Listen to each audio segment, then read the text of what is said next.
Hi, I'm Andrew Halsman. I'm entitling this video Relationship Recovery versus Relationship Resistance. I work at Family Tree Counseling Associates. I can be reached at 317-457-8668 or A Holzman, Holzman 2 at Comcast.net. Look forward to hearing from you, and I just wanted to go on with this video now. So, relationship recovery versus relationship resistance. In every relationship, in every endeavor that we do, we have a healthy push and an unhealthy push. So the healthy push is for recovery, for intimacy, for closeness, for fun, for safety, security, trust. And the unhealthy part of us is suspicious and blaming and upset and paranoid to some degree. So we're scared. Relationships can be very scary. Intimacy and being very open and being very vulnerable, of course, can be very difficult, especially and dependent on what kind of family you came from. So if your family did things a certain way, so they were pretty secretive about talking about how things happened, you know these stories, but you only know the stories, secondhand, and there's a lot of secrets in your family, a lot of unspoken emotion in your family, that might create some way of acting in your life that isn't as honest and trusting as it could be. If your family is very explosive and they argue a lot, well, that also would create some tradition for you to be pretty comfortable being argumentative and difficult in terms of trusting in the relationship. So there's, of course, the family of origin, where we come from, has a big influence on how we do things. And that's the resistance in all of this. The resistance is not a conscious resistance most of the time. It's an unconscious resistance based on many, many years of being raised in a family that does things a certain way. And none of us are free of that. We're all going to be raised in families that have some level of difficulty and dysfunction and trauma. So recovery has a lot to do with really thinking it out, really thinking about what you're doing in this relationship, what you need. You want safety, you want trust, you want fun, you want enjoyment, you want all the things that come with the reason you pick this relationship. The reason initially that you have the relationship. When you first have the relationship, you found someone, hopefully, that you were very close to and you were enjoying. And it seems in early part of the relationship, nothing really matters except that other person. And that lasts for a while, and hopefully that lasts for a long time in many ways, but it doesn't last in the same way. We can't be joined at the hip in our relationship. That would be unhealthy as well as impossible.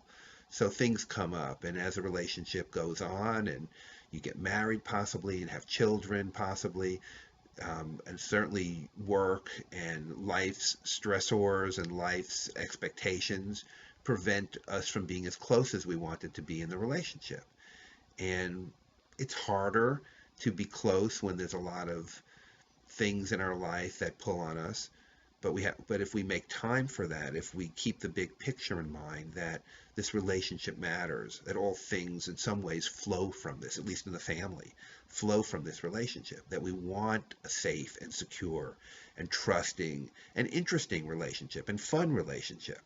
So if you're able to use I statements, if you're able to keep that big picture mentality of what you really want in your head, if you're able to be spontaneous and be fun, if you're able to take care of your own needs and not expect the other person to always take care of you, then those are great ways to be in recovery and be healthy in the relationship. It's basically thinking about yourself and thinking about how you want the relationship to be and being able to act on it. Well, it's easy to say, of course, but it's a little harder to do because we have that drive to be unhealthy. We have that drive, that resistance to doing things that might always seem to be the healthiest thing. Even if you're trying to diet and you know you need to lose weight, or you want a better body image, or you don't feel well because you eat poorly, you still have that resistance because you enjoy eating junky food. So we're always fighting with ourselves in some way. And in relationships, that's just part of it. And the other person in our life is going to do things based on their family of origin, based on their way of being, based on how they grew up, that will get to us, that will not be the same as us, not be the same as how our family did things. So they will irritate us. And we have this particularly close and intimate relationship with somebody we live with, who we're married to, that they have a lot of power. They have a lot of power to see through our walls and get to our heart and bring those feelings and that pain out. And to be aware of that is helpful. To be aware that that person is not really trying to consciously hurt you most of the time. They're just being themselves. But they are going to get to you. They are going to bring up strong feelings. And if you're aware of that, that's helpful. And if you're also aware that it isn't about the other person, it's about how you react and what you feel and how you express yourself, that matters too. So you have no power, unfortunately or fortunately, over what the other person does, but they are going to affect you. They're working through, hopefully they're working through their own family of origin and unhealthy issues and their resistances to being healthy, but they may not be. And if they're not, whether they are or they're not, it doesn't give us carte blanche to be unhealthy. So we're trying to be, you and me, we're trying to be healthy.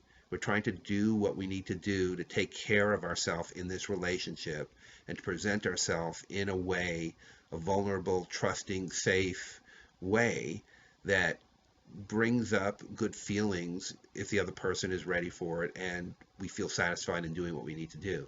So being spontaneous, keeping that big picture, using I statements, not being reactive, not exploding or shutting down when you're frustrated or you're angry or you're sad. And that's pretty common, that people just shut down. Sometimes they argue, but more often than not, they're just going to go away emotionally. And so if you're being present in the relationship and you're aware that in relationships, you will be affected by the other person.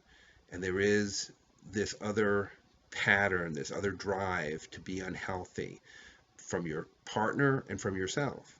So, number one, to be conscious of it. Number two, to say, hey, I need to be healthy no matter what. No matter what my partner is doing, I'm going to try to do this the right way. We're going to resolve arguments. We're going to talk about it because you're going to have arguments. You're going to be hurt and irritated, and people will get shut down and they will do things the wrong way. But the drive is, again, the big picture, to do this in a way that takes care of things.